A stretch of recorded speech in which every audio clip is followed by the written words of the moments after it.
All right, so jumping right back in for part 2 today, we're going to keep going with our daily deep dive into some current events.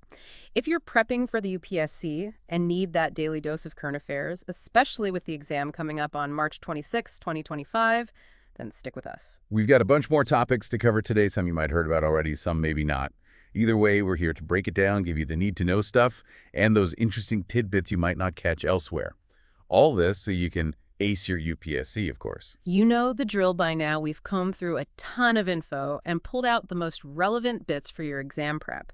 Today, we're diving into some pretty big changes in the MSME sector. They've actually redone the whole classification system, and believe me, it has some UPSC aspirants scratching their heads. Oh yeah, definitely something to pay attention to, especially for the economy-related questions. We'll get into all the nitty-gritty of that, but we've also got some other big regulatory frameworks to cover. We're talking about CSR, IBC, ESG, all those acronyms that are super important for the exam. Plus, the RBI's been busy too. They've gone ahead and revised their priority sector lending guidelines. So we'll unpack what that means for different sectors. Absolutely, and then we'll zoom out a bit and look at some broader issues.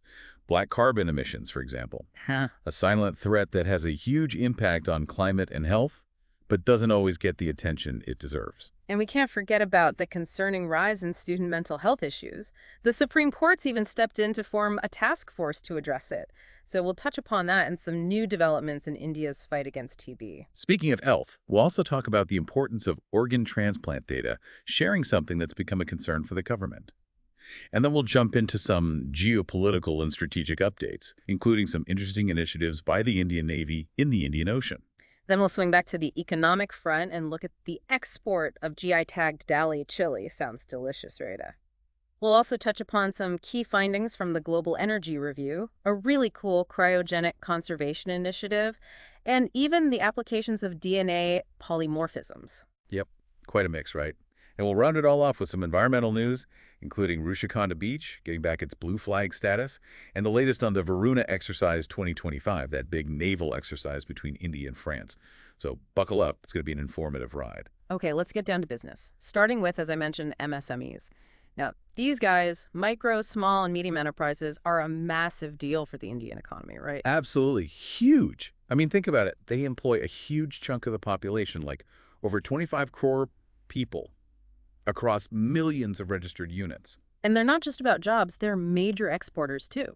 Just last fiscal year, 2023-24, products from MSMEs contributed a whopping 45.73% to India's total exports. Yeah, and their contribution to the GDP is nothing to sneeze at either. It's been steadily climbing, going from 27.3% in 2020-21 to 30.1% in 2022-23. That's a pretty big jump. It is. And on top of all that, these MSMEs are vital for developing rural industries and making sure wealth is spread out more evenly. Right, exactly. They're a big part of making sure everyone benefits from economic growth, not just those in big cities. Now, because these businesses are so important and they're constantly changing and growing, the government's decided to shake things up a bit. Yeah, they realized the old classification system wasn't really cutting it anymore. So from April 1st, 2025, we've got these new categories and thresholds for what counts as a micro, small, or medium enterprise. Definitely need to get this straight for the exam. So let's break it down. What makes an enterprise micro now? Okay, so under the new rules, a micro enterprise is one with an investment of up to 2.5 crore. That's up from the old limit of 1 crore, so quite a change there. And how much can they make in a year? The annual turnover can't be more than 10 crore, which is double the previous limit of 5 crore. Okay, got it. And what about the small enterprises? What are their new limits? For a small enterprise, you're looking at an investment of up to 25 crore, and the annual turnover can go up to 100 crore. So those limits have basically gone up 5 times from the old ones, right? Yeah. Which were 10 crore for investment and 50 crore for turnover. Exactly. And for the medium enterprises, they've got some serious room to grow now. The investment can go up to 125 crore, and the turnover can reach a massive euro 500 crore. Wow, that's more than double the previous limits of 50 crore for investment and 250 crore for turnover. These changes seem like a good move, recognizing that these businesses need space to grow without losing their MSME status. Yeah, totally. It should help them keep accessing those support programs and incentives that are specifically designed for MSMEs. But let's be real, there's still some pretty big challenges these businesses face, even with the new classifications. Oh, absolutely. I mean, we're talking about infrastructure issues, the whole process of formalizing their operations, and the sometimes slow adoption of technology. Plus, they're not always well connected to those big supply chains. Right, and then there's the constant struggle to get enough credit and on time, not to mention the issue of delayed payments from buyers. It's like a constant uphill battle for many of them. But hey, at least the government is trying to address these issues. We've got things like the UJAM registration portal, which is supposed to make registering a business a lot easier. Yeah, that's a good step. And then there's the PM Vishwakarma scheme, which is specifically focused on helping out traditional artisans and craftspeople, a group that's really important for our cultural heritage. And don't forget about the Prime Minister's Employment Generation Program, or PMEGP, as everyone calls it. It's a good initiative that offers subsidies linked to loans, all to encourage job creation. It's good to see some action, but we'll have to see how effective these programs are in the long run. Yeah, time will tell. But for now, let's switch gears a bit and talk about something a bit different, but just as important: regulatory frameworks. Specifically, we're talking about how to make CSR, IBC, and ESG more effective. Ah, yes, the world of acronyms. But seriously, these are big issues, especially for UPSC aspirants. We need to understand the challenges within these frameworks and what's being done to improve them. Right, and luckily we've got this 10th report on demands for grants from the Ministry of Corporate Affairs. It shines a light on where we need to improve, particularly with CSR, the Insolvency and Bankruptcy Code, and those environmental, social, and governance regulations. So, starting with CSR, what's the main problem there? Is it just about companies not doing enough? It's a bit more complicated than that. The report points out that there are issues with actually enforcing and monitoring CSR activities. Companies might be allocating funds, but how are we tracking whether that money is actually being used effectively and making a real difference on the ground? That's a good point. Just throwing money at a problem isn't enough. You need a system to ensure that money is actually doing what it's supposed to do. And what about transparency? Is there enough of that when it comes to how these CSR funds are managed, especially the unspent ones? Not really, and that's another concern highlighted in the report. There needs to be more transparency around those unspent funds.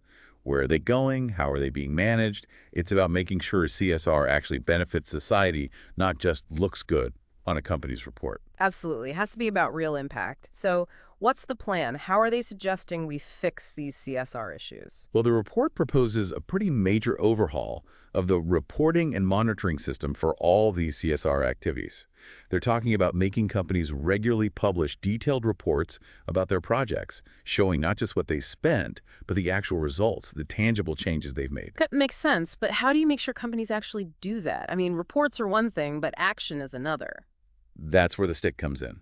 The report recommends tougher penalties for companies that don't comply with the rules, and they want to see those penalties enforced more quickly and consistently. It's about holding companies accountable, making sure CSR isn't just a box-ticking exercise. Got it. Accountability seems to be the key here. Now, what about the IBC, the Insolvency and Bankruptcy Code? It was supposed to be a game changer, but it seems to have hit a few snags along the way. Yeah, it has. It was a much-needed reform, but there have been some teething problems. One of the big concerns is the potential for conflicts of interest between the different players involved in the resolution process. Like who? Can you give us an example? Sure. Think about it. You've got the creditors, the debtors, the resolution professionals, and sometimes their interests might not align perfectly. And when that happens, it can create delays and make the whole process less effective. I see. So it's about ensuring everyone's playing fair and that the process is as transparent as possible. And what about the code itself? Are there issues with how it's being interpreted? Yeah, that's another problem. You've got different authorities interpreting the provisions of the code in slightly different ways, and that lack of consistency can lead to a lot of confusion and, again, delays. And then there's the issue of grievances against resolution professionals. The current mechanisms for addressing those aren't always seen as adequate. So are there any solutions in sight for these IBC woes? The report's got some interesting ideas. They're proposing a centralized online portal for submitting resolution plans. This would streamline the process, make it more transparent, and hopefully cut down on those frustrating delays. Sounds efficient. Anything else? Yeah. They also want stricter certification requirements for resolution professionals. They're talking about standardized procedures and independent performance reviews. It's all about making sure these professionals are truly qualified and accountable for their actions. Makes sense. And what about the committee of creditors, that COCA everyone talks about? Are they making any changes there? They're looking at potentially restructuring the COCO to give operational creditors a stronger voice. Currently, financial creditors tend to have more sway, and this could help balance things out a bit. Sounds fair. So it seems like the focus is on tightening things up, increasing transparency, and making sure everyone involved in the IBC process is playing by the rules. Now, last but not least, let's talk about ESG, those environmental, social, and governance regulations that are becoming increasingly important, not just in India, but globally. Totally. Investors, consumers, everyone's becoming more aware of sustainability and ethical practices. And that's putting pressure on companies to up their game. But with this growing focus on ESG, there's also a growing risk of something called greenwashing. Greenwashing? What's that? Basically, it's when companies make exaggerated or misleading claims about their environmental or social impact. They try to look good, but in reality, they're not walking the talk. And that's a big problem because it undermines genuine efforts towards sustainability. It's like a PR stunt disguised as environmentalism, basically. And I can imagine smaller businesses might struggle to keep up with all these ESG requirements. Absolutely. They often lack the resources and expertise to fully implement comprehensive ESG practices. And that's something we need to address if we want to see widespread adoption of these standards. So how do we fix these issues? How do we strengthen ESG regulations to prevent greenwashing and make it easier for smaller businesses to participate? The report suggests a few things. Yeah. First, they're talking about creating a dedicated ESG oversight body, maybe within the relevant ministry. This body would be responsible for enforcing ESG norms and penalizing companies that are caught greenwashing. So basically a watchdog to make sure companies are being honest about their ESG efforts. What else? They're also considering amending the Companies Act of 2013 to explicitly include ESG objectives as part of the duties of company directors. This would make sustainability a core part of corporate governance. Ah, so it's not just about doing good, it's about making it a legal obligation. Interesting. Anything else? Yeah, one last thing the report suggests, setting up independent ESG committees within companies, kind of like the audit committees they already have. This would provide more oversight and accountability when it comes to ESG practices. It's all about building a culture of sustainability from within. Got it. So for all three of these frameworks, CSR, IBC, and ESG, the common thread seems to be transparency, accountability, and making sure everyone's playing by the rules. Okay, moving on. The RBI has been busy too, shaking things up with their revised priority sector lending guidelines, which, by the way, also kick in on April 1st, 2025. Yeah, they've made some adjustments, particularly when it comes to the loan limits for certain sectors considered important for national development. Makes sense. So which sectors are getting a boost in terms of lending limits? Well, education is one of them. If you're looking to take out a loan for education, including vocational courses, the limit has been raised to 25 lakh. That should help more people access quality education and acquire valuable skills. That's great news. What about social infrastructure? Things like schools, healthcare facilities, drinking water systems, are those getting any love? Absolutely. For social infrastructure projects, the loan limit is now up to 8 crore per borrower. So that should encourage more investment in these essential sectors, especially in areas that might be underserved right now. Good to hear. I know housing and agriculture have also seen some adjustments in their lending limits, but there's one sector that's really getting a big push, right? You got it, renewable energy. It's no surprise, given India's commitment to fighting climate change and promoting clean energy sources. So what are the specifics? How much can borrowers get for renewable energy projects? If you're talking about large-scale projects like power generation or public utilities using renewables, the loan limit has been increased to a hefty 35 crore. Wow, that's a serious investment. Are there any provisions for smaller scale renewable projects, like individual households wanting to install solar panels? Yep, they've got that covered too. For individual households looking to adopt renewable energy solutions, the loan limit is now 10 lakh. So that should incentivize more people to go green and reduce their carbon footprint. That's a nice touch, promoting clean energy adoption at both the individual and the large-scale level. Now, these revised guidelines also have specific targets for different types of banks, right? Right, especially for primary urban cooperative banks, or UCBs as they're known. Their overall priority sector lending target has been set at 60% of their adjusted net bank credit. So a big chunk of their lending needs to go towards these priority sectors. And within that 60%, are there specific targets for certain types of loans? Absolutely. For microenterprises, UCBs need to allocate at least 7.5% of their lending.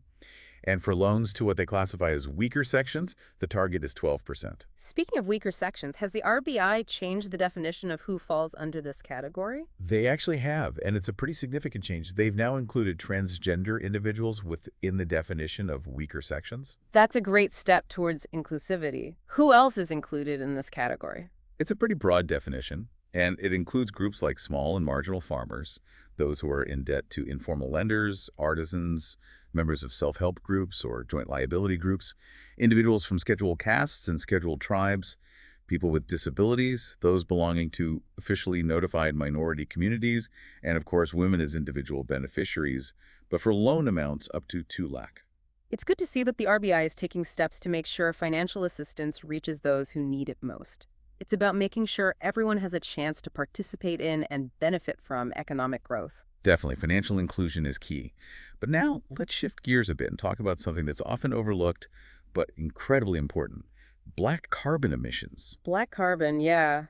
I know it's a pollutant, but honestly, I don't know much about it. Can you break it down for us? Sure. So black carbon, sometimes called soot, is essentially a component of that fine particulate matter pollution we hear so much about, specifically PM 2.5. Now, what makes it particularly concerning is that it's a short-lived climate pollutant. That means it doesn't hang around in the atmosphere for centuries like carbon dioxide, but it's still a powerful warming agent. And guess what? India is the second biggest emitter of this stuff globally, right after China. Really? I had no idea it was that serious. So how exactly does this black carbon affect the environment and climate? It's a multifaceted problem. First, it contributes significantly to global warming. In fact, among short-lived climate pollutants, it's second only to methane in terms of its warming potential.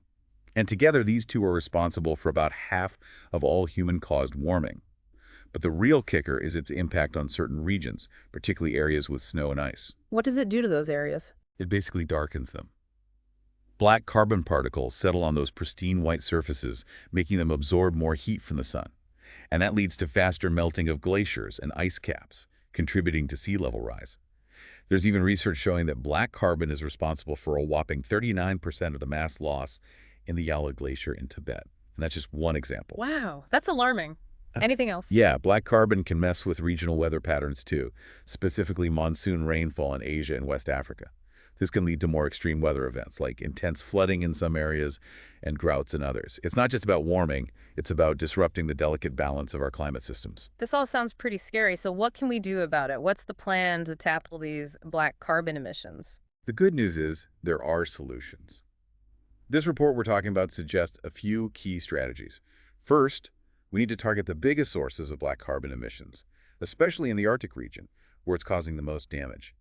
That means tackling emissions from things like gas flaring, shipping, and residential heating, which often involves burning dirty fuels. So it's about cleaning up those industries and finding cleaner ways to generate heat and energy. What else? It's also about setting specific targets for black carbon reduction in our national policies, particularly those related to clean air and energy.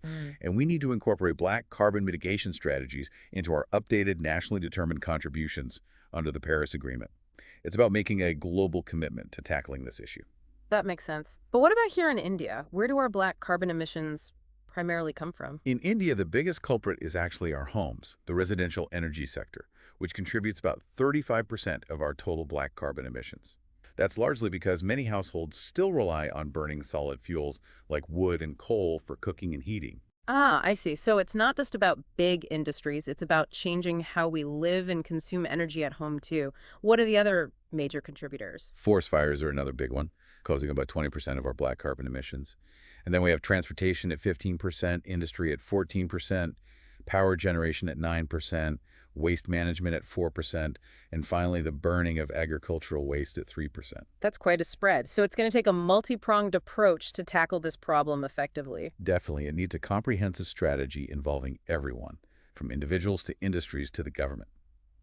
Okay, let's move on to another critical issue that deserves our attention: student mental health. Yeah, this is a topic that's been weighing heavily on everyone's minds, especially with those tragic stories about student suicides that we keep hearing. It's heartbreaking, really. It is, and the Supreme Court has finally taken a stand on this. They've gone ahead and set up a national task force headed by former Supreme Court Judge Justice S. Ravindra Pad to really dive deep into this issue. And what's their main objective? What exactly will this task force be doing? Their mission is twofold. First, they need to figure out the root causes of these student suicides. What's pushing these young people to such a breaking point? And then, based on their findings, they need to recommend some concrete measures that can be taken to make our educational institutions more supportive and inclusive. It's about time, really. I mean, just look at the statistics. According to the NCRB, the National Crime Records Bureau, student suicides made up a terrifying 7.6% of all suicides in India in 2022. That's just unacceptable. Right. And what's even more alarming is that the number has practically doubled in the last 10 years.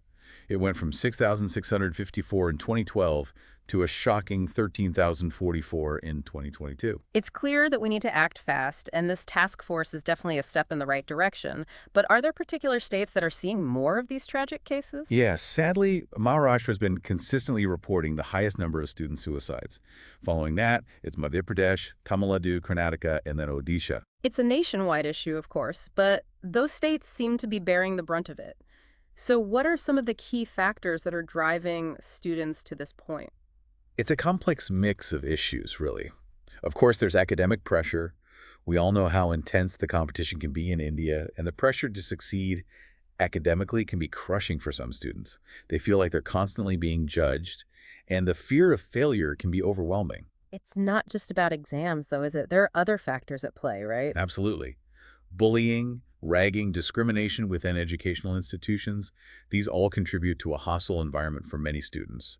And then there are the broader societal issues like discrimination based on caste, gender, or ethnicity, even cases of sexual harassment. These can all take a huge toll on a young person's mental well-being. And then you add financial pressures on top of all that, or issues like addiction to online gaming. It's no wonder some students feel like they're drowning. Exactly. It's often a combination of factors that creates a perfect storm. But thankfully, it's not all doom and gloom. There are some initiatives in place, some steps being taken to address this crisis. That's good to hear. What are some of the key initiatives that are aimed at preventing student suicides and supporting their mental health? There are a few national-level programs that are worth mentioning. There's Manodarpen, which is run by the Ministry of Education. It's designed to provide comprehensive mental health support to students, addressing not just their psychological needs, but also their social and emotional well-being. And what about something more focused on preventing suicide specifically? There's the National Suicide Prevention Strategy, launched by the Ministry of Health and Family Welfare back in 2022. Their aim is to reduce the suicide rate in India by 10% by the year 2030. It's ambitious, but it's a target we need to strive for. Definitely. And how are they planning to achieve that? Part of the strategy involves the National Telemental Health Program, which aims to make mental health services more accessible. They've got a 24/7 toll-free helpline and are working on establishing a network of telemental health centers across the country. So even if you're in a remote area, you can still reach out for help. That's crucial. And what about within schools? Are there any specific guidelines for dealing with mental health issues and preventing suicides? Yeah, there are the Draft UME Guidelines for Schools, which came out in 2023. These guidelines give schools a framework for identifying students who might be at risk and then providing them with the necessary support. They also emphasize the importance of creating a safe and inclusive school environment for all students. So it's about prevention, early intervention, and creating a culture of support within schools. That's encouraging.